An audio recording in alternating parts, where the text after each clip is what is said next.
Halo adik-adik, selamat pagi. Namo saya Adi Budaya, Namo Budaya. Nah, adik-adik, apa kabar semuanya? Pasti luar biasa. Nah, adik-adik, pada kesempatan kali ini saya akan menyampaikan materi tentang Pancasila Buddhis. Namun sebelum kita mulai atau menuju materi yang akan dibahas pada pertemuan kali ini, nah, saya minta adik-adik yang ada di rumah maupun yang sedang menyaksikan video ini, silakan buat adik-adik untuk berdoa terlebih dahulu. Nah, buat teman-teman atau adik-adik, silakan berdoa dengan mengucapkan doa Namaskara Gata secara bersama-sama ya. Ikuti saya. Arahang sama sang Buddho Bhagawa, Budang Bhagawata Abiwa Dewi, Swakato Bhagawata Dhammo, Dhammang Namasami, Supatipanno Bhagavato Sawakasamo, Sanghang Namami. Sadu, sadu, sadu. Nah, adik-adik, setelah kita berdoa, saya akan menyampaikan materi tentang Pancasila Buddhis. Nah, pada slide yang di samping saya ini merupakan media atau bentuk dari materi yang akan saya sampaikan. Jadi di sini bertuliskan selamat datang di media pembelajaran interaktif dari Pancasila Buddhis kelas 7. Nah, di sini ada klik tombol mulai, mari kita klik. Di sini berisikan materi belajar atau menu yang berisikan materi, evaluasi dan profil saya sendiri. Jadi, mari kita belajar, kita klik materi. Nah, di sini materinya merupakan pengertian Pancasila Buddhis itu sendiri, terus kemudian sila dari Pancasila Buddhis dari sila pertama sampai sila kelima, dan kemudian ada video. Video ini adalah video tentang hukum timbal balik atau cerita-cerita tentang mengenai materi yang akan saya sampaikan. Langsung saja kita klik pengertian dari Pancasila Buddhis. Pada menu pengertian dari Pancasila Buddhis merupakan peraturan yang hendaknya yang dilatih dan dilaksanakan oleh umat Buddha sendiri. Pancasila Buddhis merupakan pegangan atau pedoman hidup bagi umat Buddha, terutama bagi upasaka dan upasika. Kita lanjut ke slide selanjutnya. Nah, di sini ada ciri-ciri dari sila adalah ketertiban dan ketenangan. Fungsi dari sila adalah 1. Menghancurkan kejahatan. Yang kedua, memperbaiki perbuatan-perbuatan salah atau menjaga dan memelihara atau mempertahankan perbuatan baik. Kemudian yang selanjutnya mewujudkan dari sila adalah kesucian. Keempat, sebab terdekat yang menimbulkan sila atau hal-hal yang langsung dapat membantu terwujudnya sila adalah hiri dan otapa. Hiri otapa sendiri adalah dharma pelindung dunia atau loka paladama. Lanjut. Kemudian sila pertama. Sila pertama yaitu adalah panatipata wera manisika pada samadhyami, yaitu menahan diri dari membunuh makhluk hidup. Ada faktor-faktor yang dapat disebut membunuh.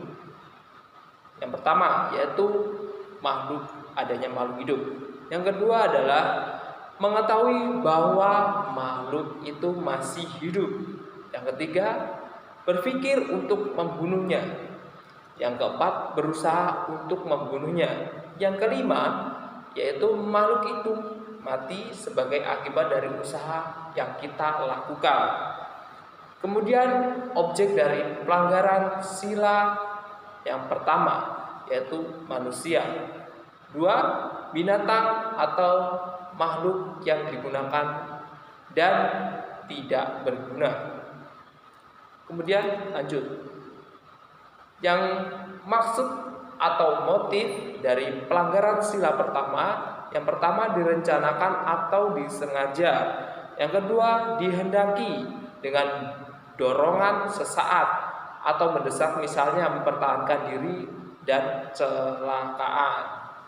Yang keempat yaitu usaha dari pelanggaran sila pertama.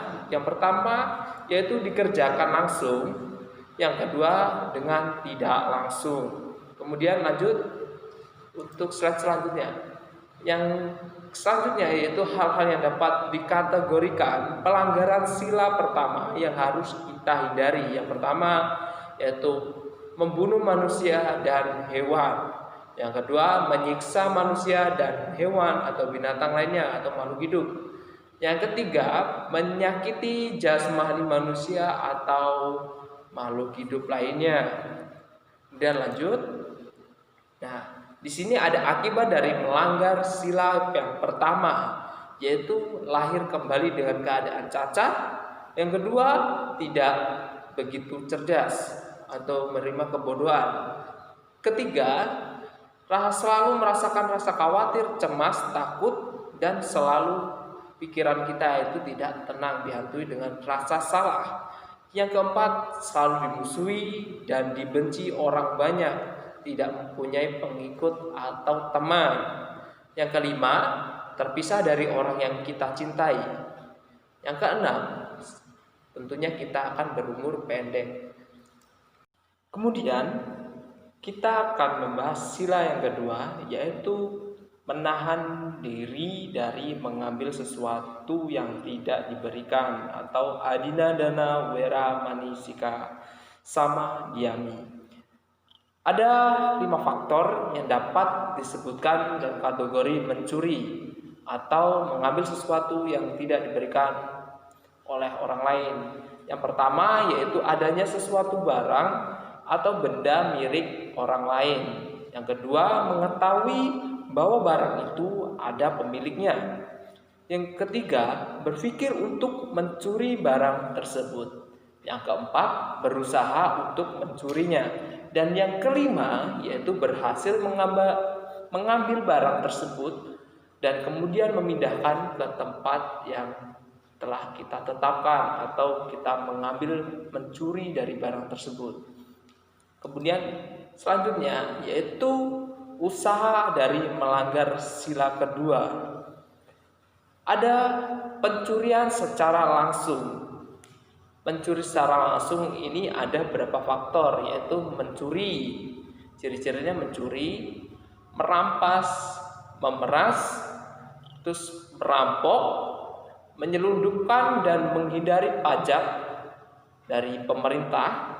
Yang ketiga adalah penipuan. Kemudian ada yang lain seperti penggelapan uang dan lain sebagainya. Koruptor juga termasuk dari usaha dari pelanggaran sila kedua. Kemudian lanjut.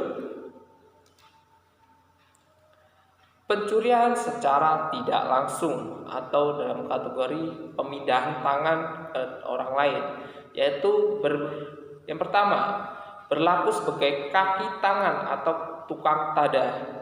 Tukang tadah dari pencuri tersebut kemudian dipindahkan ke orang yang membeli dari hasil curian tersebut, dan orang yang membeli tersebut tahu dari bahwa barang tersebut adalah barang curian. Yang kedua, merayu untuk menipu, itu termasuk secara tidak langsung. Ketiga yaitu menerima suap atau pungli.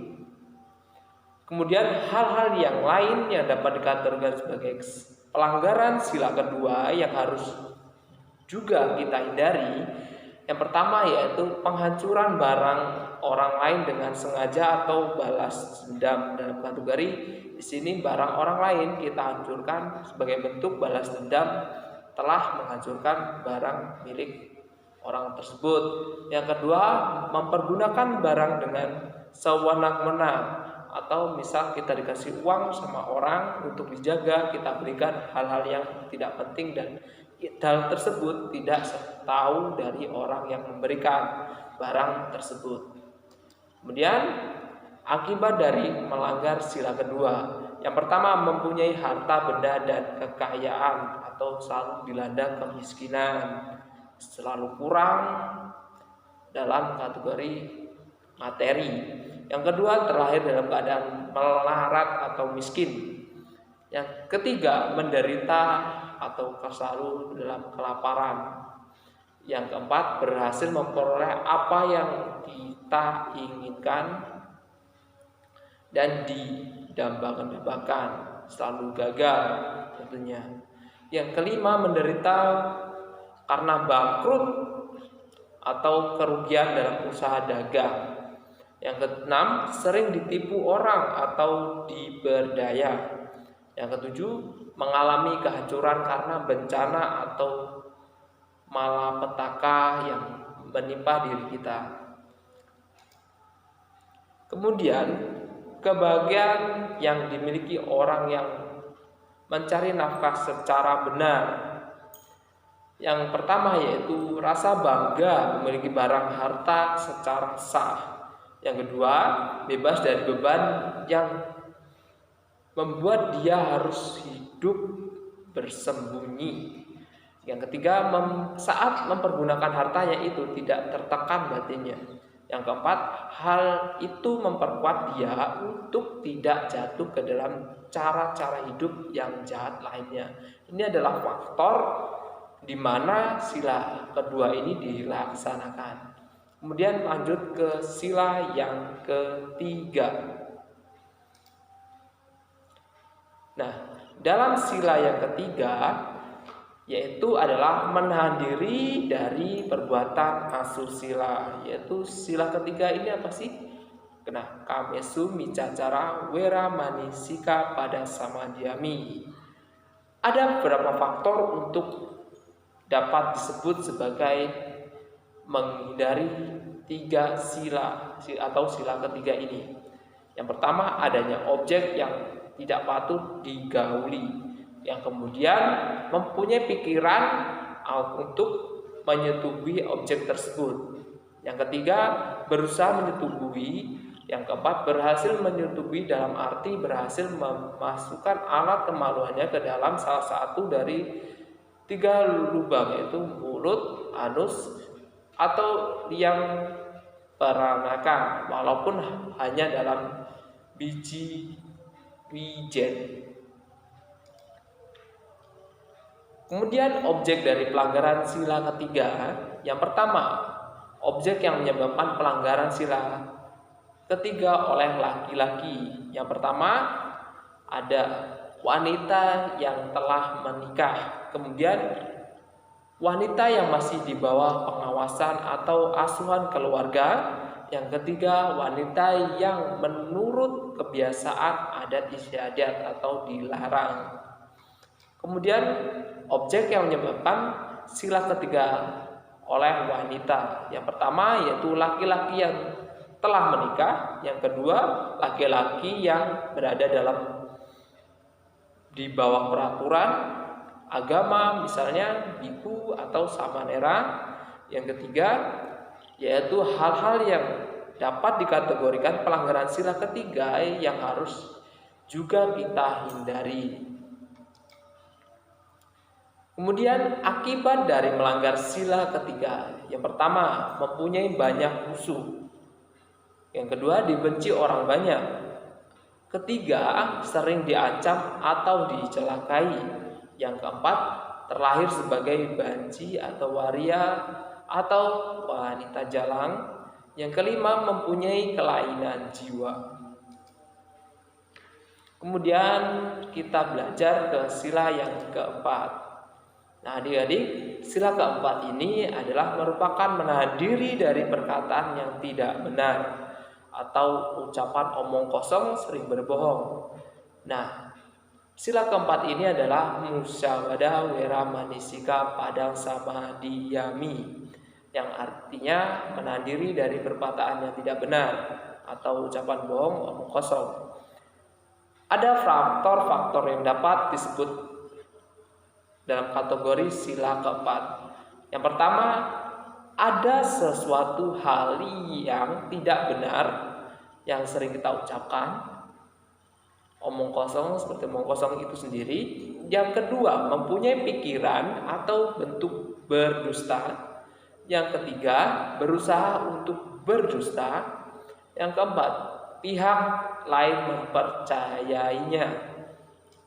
Kemudian usaha dari pelanggaran sila keempat, yang pertama, berbohong secara langsung. Berbohong secara langsung dibagi menjadi 4, yaitu berbohong terang-terangan, kemudian menghasut, menipu, atau memperdayai, dan menjilat. Atau menjilat ini termasuk memperdayai itu sendiri. Kemudian pembatalan perjanjian secara semena-mena.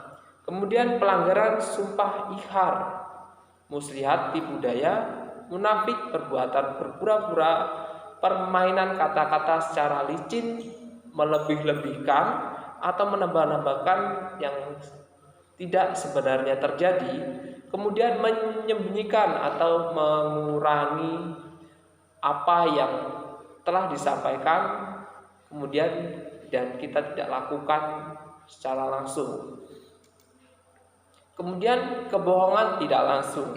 Yang pertama, kata-kata melukai seperti perkataan kasar kepada seseorang, sarkasme atau pujian tajam. Yang ketiga adalah penghinaan atau meremehkan, merendahkan orang lain. Kemudian kebohongan tak terpikir, sindiran untuk menimbulkan perselisihan. Kemudian melanggar janji. Melanggar janji adalah perjanjian antara dua pihak kemudian kita ingkari. Terus kemudian ada perjanjian satu pihak. Yang ketiga, pembatalan dari perjanjian tersebut secara semena-mena dan tidak ada persetujuan sebagai bentuk penghancuran. Kemudian hal-hal yang dapat dikategorikan sebagai pelanggaran sila keempat yang harus juga kita hindari adalah yang pertama, yaitu basa-basi atau eufemisme. Yang kedua, cerita, perumpamaan atau kiasan, hanya sebatas kiasan, tidak ada kebenarannya. Yang keempat atau yang ketiga, pengertian atau salah pengertian. Salah pengertian adalah salah paham terhadap perkataan yang kita lontarkan kepada orang lain, dan orang lain itu bisa salah paham terhadap pesimis diri kita atau omongan kita. Yang keempat, salah ucapan. Hati-hati dengan salah ucapan. Sekali kita salah ucapan kepada orang lain akan menerima dan membeberkan semuanya ke orang yang lebih luas, sehingga timbullah terjadinya omongan yang tidak benar kemana-mana seperti kabar berita hoax dan lain-lain. Dan kemudian ada akibat dari pelanggaran sila keempat. Yang pertama, bicaranya tidak jelas, giginya akan menjadi jelek dan tidak rapi atau rata. Yang ketiga, mulutnya berbau busuk. Yang keempat, perawakannya tidak normal, terlalu gemuk atau kurus, terlalu tinggi atau pendek. Kemudian yang selanjutnya yaitu sorotan matanya tidak wajar. Kemudian perkataannya pun tidak dipercayai walaupun oleh orang-orang terdekat sama diri kita atau bawahan dari kita. Kemudian kita lanjut ke sila yang kelima. Di sini merupakan sila kelima, yaitu Surameraya Majapamada Tanawera Manistika Samadhyami, yang artinya menahan diri dari makanan atau memakan, minum yang menimbulkan ketagihan atau lemahnya kesadaran atau kewaspadaan. Dari sila kelima ini ada faktor-faktor yang dapat disebutkan pelanggaran sila kelima. Yang pertama, adanya sesuatu yang merupakan sura meraya majapamada, atau yang disebut sesuatu yang membuat tekad, mabuk, tak sadarkan diri, atau yang menjadi dasar dari kelengahan dan kecerobohan diri kita. Kemudian yang kedua, mempunyai keinginan untuk menggunakannya. Yang ketiga, menggunakannya atau sudah melakukan perbuatan yang salah pada sila kelima ini.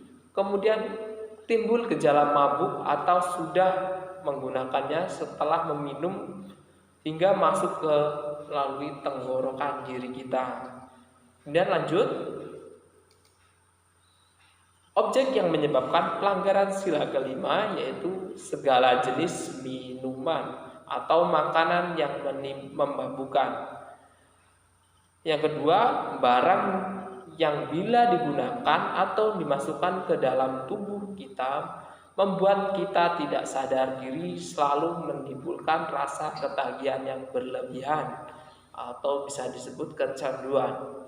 Kemudian hal lain yang dapat dikategorikan dalam sila kelima ini, kita harus dihindari dari makan atau minuman sampai terlalu kenyang, atau bisa disebut kita selalu merasa kekenyangan sehingga dapat mengakibatkan kita muntah atau mengeluarkannya melalui tubuh dalam kita. Kemudian keburukan-keburukan dari makan dan minuman yang memabukkan. Yang pertama yaitu pemborosan uang karena rasa ingin kita terhadap barang tersebut, sehingga kita selalu rasa kendali diri kita itu selalu tidak teratur. Kemudian menjadi sebab timbulnya pertengkaran dan perkelahian.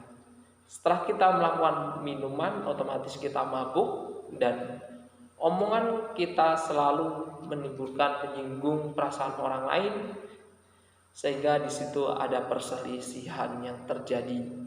Kemudian menjadi sebab timbulnya penyakit masuk dalam tubuh kita, bukan sebagai penawar, melainkan sebagai kerusakan organ tubuh diri kita.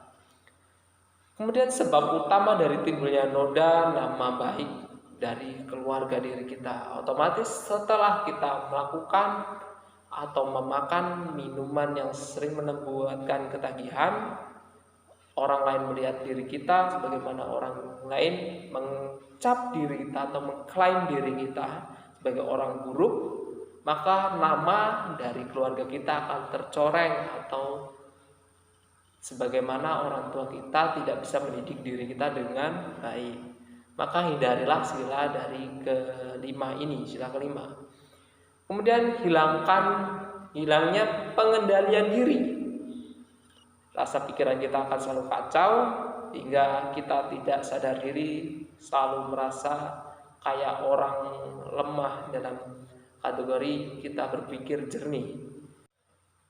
Kemudian dari pelanggaran sila kelima ini melakukan pemabukan, dalam Anguttara Nikaya Sutta Tripitaka, Buddha Gautama menekankan betapa besar akibat negatif atau dampak negatif yang ditimbulkan dari orang yang mabuk atau pemabukan, yang berbunyi, "Duhai para biku, peminum minuman keras secara berlebihan dan terus-menerus niscaya dapat menyeret seseorang ke dalam alam neraka atau alam binatang, alam iblis. Akibatnya paling ringan yang ditanggung oleh mereka karena kebajikan orang lain atau lainnya, terhadap sebagai manusia gila atau sinting."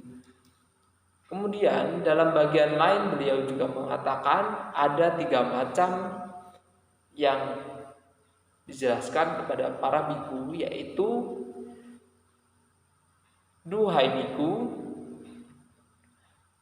yang apabila dilakukan tidak pernah dapat membuat kenyang, apakah 3 hal itu bukan dan bersetubuhan? Terakhir kembali sebagai orang gila, langkah kesadaran, kewaspadaannya rendah, tak memiliki kecerdasan, tidak mempunyai banyak pengetahuan, bersifat ceroboh, pikun, malas, sulit mencari pekerjaan, sungkan memperoleh kepercayaan dari orang lain."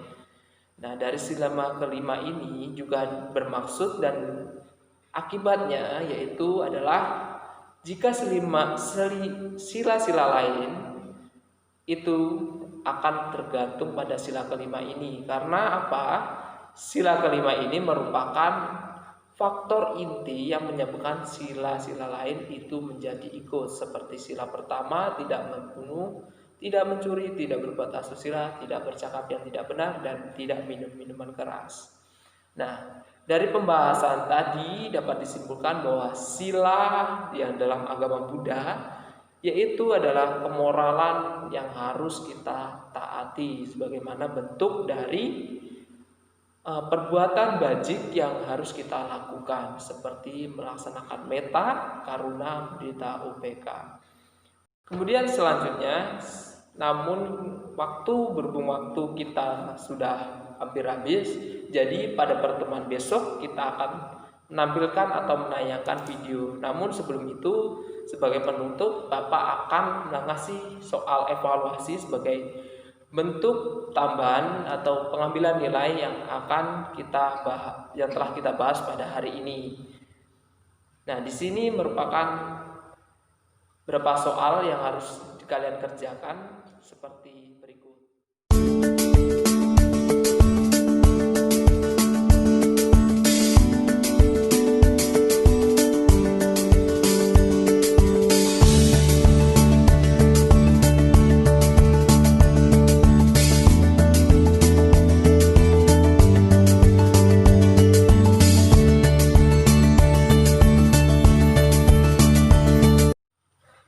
Oke anak-anak, demikianlah pembelajaran kali ini. Jika ada pertanyaan yang kurang membuat para peserta didik atau adik-adik sekalian kurang jelas atau kurang paham mengenai pemaparan materi yang saya jelaskan, maka silahkan Anda tanyakan pada kolom komentar di bawah ya. Nah, saya tunggu jawabannya, akan saya kirimkan kembali pada kolom komentar juga.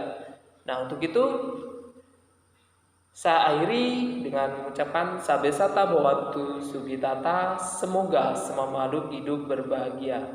Oke, selamat jumpa. Namo Sayang Adi Budaya, Namo Buddhaya.